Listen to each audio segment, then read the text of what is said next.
Welcome to HR Voices, real talk with people leaders who are in it every day. We get into the messy stuff, the challenges that keep them up at night, and how they're actually fixing them. No corporate fluff, just smart conversations for people who care about people. HR Voices is brought to you by All Voices, the platform that cuts hours of manual HR work with step-by-step workflows and AI to assist with investigations, performance improvement, accommodations, leave requests, and more, so you can get back to the human side of HR. Welcome to HR Voices. I'm your host, Emily Finnick, and today we are chatting with Jill Wrobel. She is the CHRO of Brunswick. Welcome, Jill. Well, thanks, Emily. It's great to be here. Yes. So Brunswick is such a cool company, Joe. I was researching you ahead of time. You design, manufacture, and sell boats and watercraft. That is very cool. Can you tell us a little bit more about Brunswick, the organization, the people working there, and your role as CHRO? I would love to. And you're right. It is a fun industry. So we are all things leisure for marine. So it is boats, as you described. We make 17 brands, but our largest division is propulsion or engines, Mercury Marine, headquartered in Wisconsin.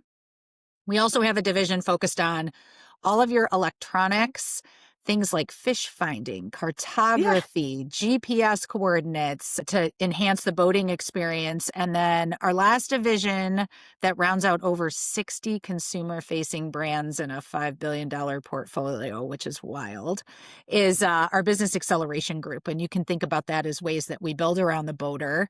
And we have a model there called Freedom Boat Club, which is a subscription membership type of service. I'm a proud member in the Chicago marinas, but we have over 425 locations globally, our most recent of which was in Dubai. We just signed up a new location in Dubai. So there's a lot going on in 25 plus countries. We have 15,000 amazing employees who help us create the coolest products for both families and partners, really, across the globe when it comes to getting out on the water. I love that. I just got property in Michigan, so I'm gonna and Nashville is land. I live in Nashville right now. We're landlocked, except we do have lakes. So lakes is where it's at for Nashville. You have amazing part of the country. And in fact, often the lakes in Tennessee, we have a couple of our brands that are headquartered there, Sea Ray being probably the most familiar one that is in just outside of Knoxville. Yeah. Some of the best boating in the world there in the lakes of Tennessee. So between there and the lakes up in Michigan, either the Lake Michigan or some of the inlet lakes there in Michigan, you've got some great boating, Emily, in your future. I'm sure of it. Yes. Yeah. I'll have to check out the 60 plus brands that Brunswick offers in this membership. I wanted to ask you, as you think about the 15,000 employees at Brunswick, right? And it's the end of the year. We're thinking about next year. What is the biggest challenge that's facing your people as you move into next year? What are you thinking about in terms of supporting them? Yes. So I would say probably not too dissimilar to other industries or companies that you talk to, Emily. It is such a dynamic world out there right now. And when you think about the products that I just described that Brunswick makes, they are leisure in nature. And so some of what our people face is this time of year or in the cycle of making sure that we can produce amazing products at the right price when there's so much happening for our global customers and consumers, whether that's interest rates or what has been a very interesting tariff situation, because we have thousands of parts and SKUs, not only that go into our products, but our products that get shipped around the globe. So I would say some of the biggest challenges that they have is continuing to create great products and experiences and a great place to work when so much of it is being able to be agile and dynamic to what our world demands or even what our consumers want for the challenges that they have ahead of them. Yeah. The word I keep hearing in these interviews is uncertainty.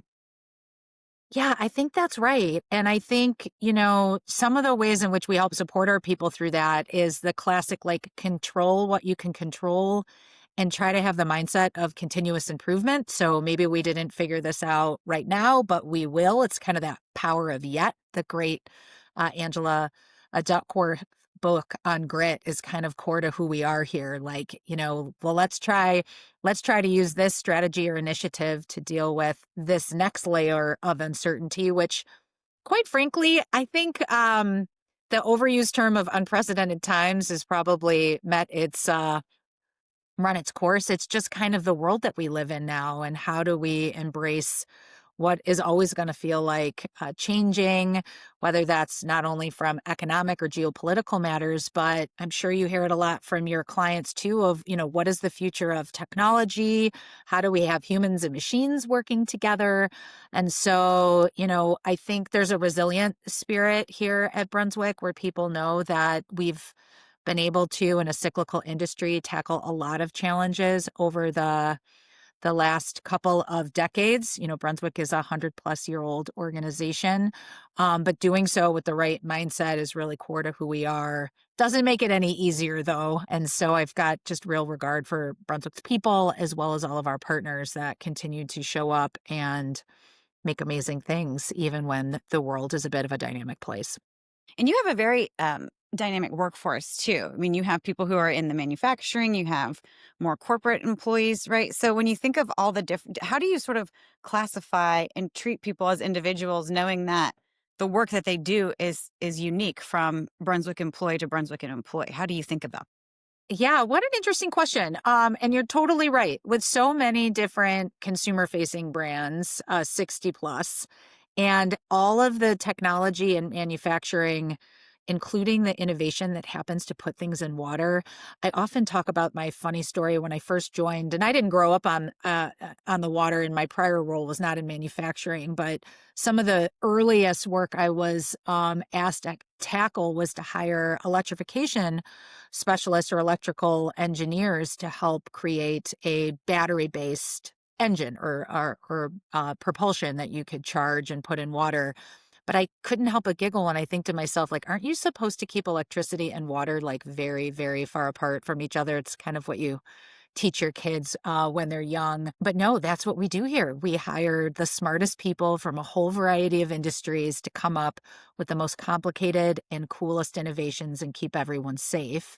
So you have that on one side, as well as really technical talent. Welders, and for our aluminum boat brands, are just some of the gems of our business. Machinists, and all of the skills that you can think of that have to be on production lines to build boats, much of which are still done by hand. So we have a wide variety of types of employees. And I think at the end of the day, it's just treating everybody as human. We're a super inclusive type of organization. People's opinions really matter. Those that are closest to our products often know best what our products need to be of the best quality and sort of deliver the best experience for our consumers. And at the same time, we're always challenging ourselves to make sure that we're infusing our culture with kind of new and creative talent from other places of inspiration. One of our big pushes right now, as you can imagine, is putting everything online. So we've got an app that we created in-house for how to reserve your boats at Freedom Boat Club, all the way through how to think about putting some of our amazing products on the likes of e-commerce channels or in big box retail stores. So we have a lot of different types of people who all come together, really with the mission of making sure that they're servicing the end consumer to get family and friends out on the water, because we know that it's better for relationships and really better for mental health. So it's but to say that it's complicated would probably be the understatement of the century. I think we all thrive on a level of curiosity, as well as making sure that all of those parts kind of come together in what's a large company and the largest of the industry at $5 billion plus of revenue, but still there's a lot to keep track of underneath. Yeah, and all of those people are using, you mentioned earlier, technology to sort of Yes, help them do their jobs better, and that's shifting as well. and that's So shifting as well. I think about the ways that I use AI technology and how dramatically it's changed sort of my day to day. Now I imagine, a welder, and I imagine someone in a manufacturing context, and the designers designing these Yes. systems, right? So as someone who's, leading people strategy for all of these people, and with the sort of underlayer of the technology that they use shifting, how are you sort of staying on top of that from a skills perspective and just from like, procurement, just making sure they have access to the Yes. latest tools to help them do their job. How are you thinking about that? Yeah, that's right. So, I would tackle it probably first with kind of the right behaviors and mindset. We've been doing a lot of work over the last couple of years and came up with a new tagline called Next Never Rests. Not because it was new to the company, but sort of a new way of approaching that there's a continuous improvement mindset that we can all embrace to think about how work could be done differently, even more creatively, more efficiently, and the like. So, the way that we tackle that is really by empowering people to think about the work that they distinctively do and how they might use the tools that are either at their disposal or combined together with teams in like for like processes so that we can go further faster. Practically, that looks like we launched something called a business system, which is taking a look at our major business processes that are similar across the organization and deciding where in that journey we could apply automation or robotics or even just common definitions, just even starting at the basics, data and definitions. That's been really helpful for cascading the continuous improvement mindset using Lean Six Sigma, which we're a big user of, or even design thinking, how to think about problems in a kind of structured way, but knowing that the white space is available to you. Then the other part is just really hard decisions. There's so much that we could invest in, whether that's in some of our research and development initiatives or in site expansions or in people and the like. And I would put artificial intelligence, robotics, automation kind of right in the heart of that. We don't think about it separate and distinct for how to make our business better, but to the core of how we can approach business problems. And so the hard work is prioritizing what you can do to go further faster. Um, and then sort of letting your distinctive advantage lead you versus what you could wait for others to develop that you could partner with. Maybe a really good example is we just recently launched something called AutoCaptain, which is you press a button and your boat will dock or move away from other objects of interest without needing sort of somebody behind controlling the steering wheel at the helm, as they say. There is a ton of AI and technology in that, how to recognize different color waters, objects in in the water, a person versus a leaf, as an example, the like. So investing in that is super important to us because that could help lead how those products show up in the industry. But we are also focused on things like efficiency tools.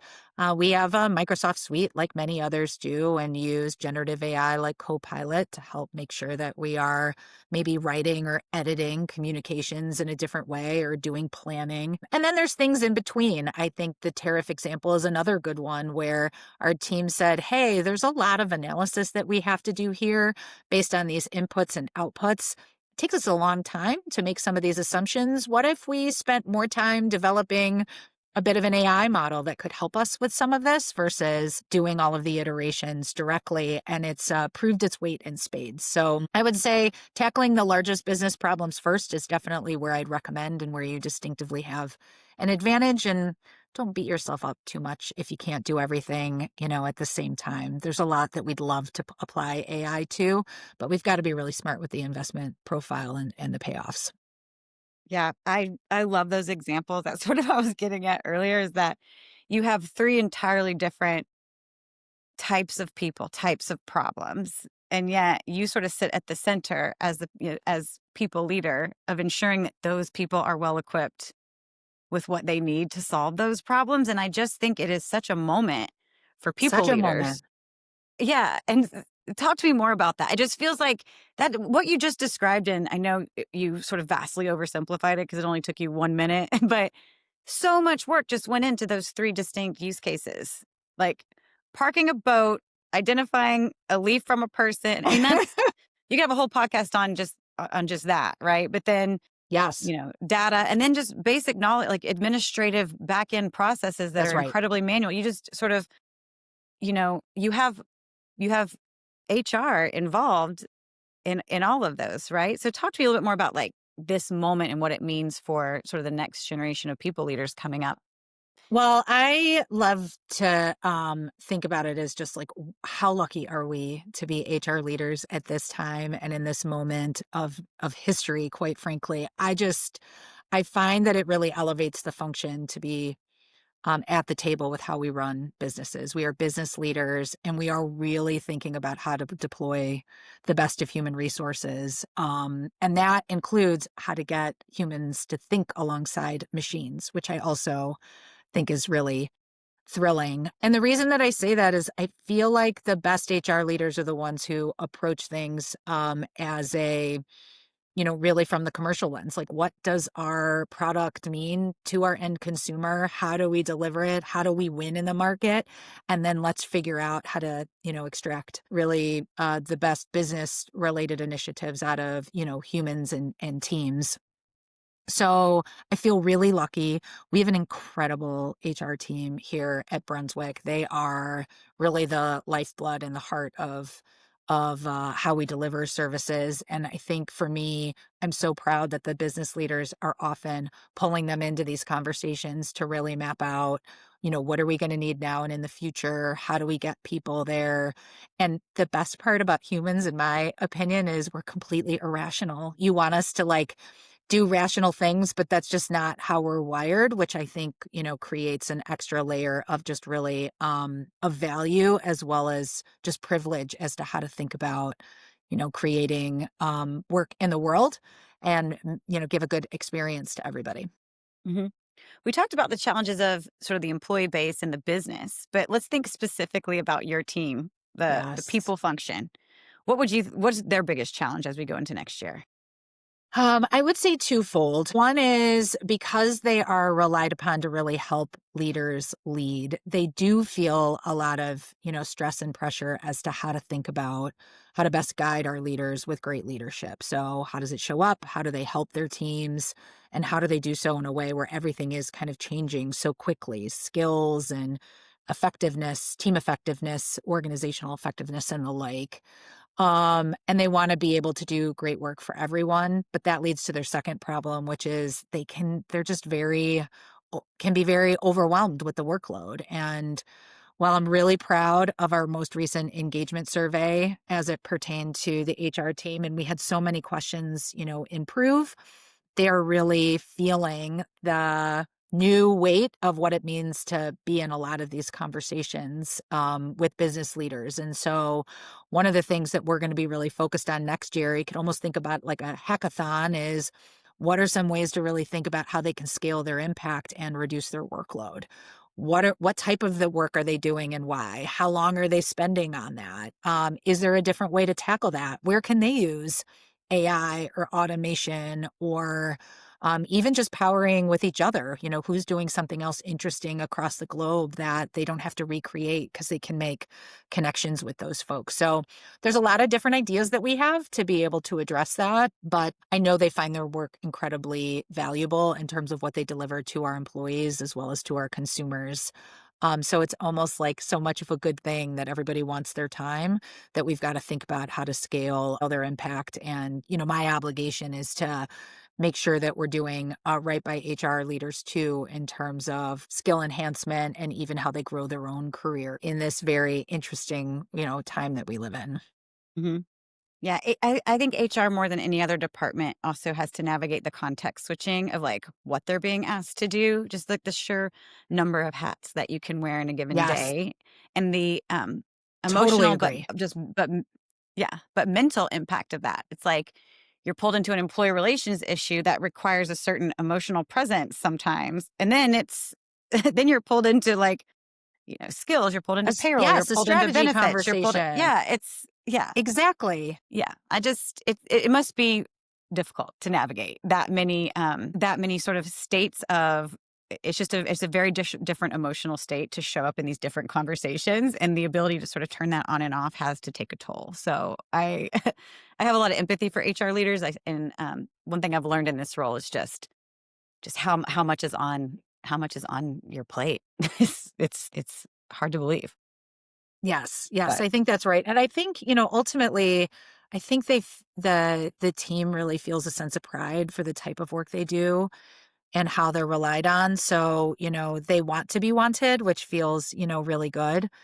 I think the question is just where do they provide that unique value and how do they make sure, for example, that, they can't, the managers have to lead, the leaders have to lead. And so how do they coach them versus, get directly involved unless, of course, the demands of the role or the situation require it. So mental health, being able to de-stress, finding community, making sure that they feel that they've got the capabilities to lead with confidence, is all of that's kind of part of it. And at the end of the day, I want them to be able to go home to their family and friends and their interests, kind of feeling like they contributed at work, but they can still be as energetic and as well as passionate about the things that matter to them outside of, working for Brunswick. Yeah, absolutely. Be able to turn that off. Well, good luck on your hackathon. That sounds like a great idea. I hope some good ideas come from it. Any sort of last words of advice you have for the HR audience listening?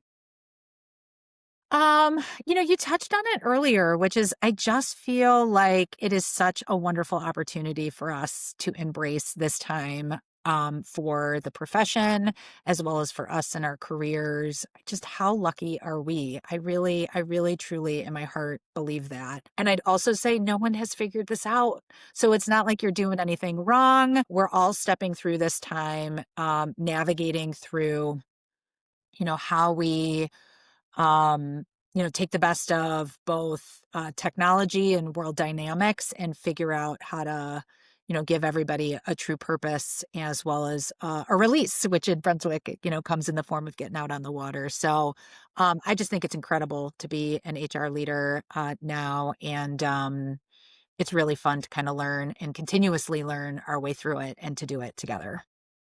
Awesome. Well, I've really enjoyed our conversation today, Jill. Thank you so much again for being here. And yeah, take care. Yes. Get out on the water, Emily. We'll talk to you I soon. will.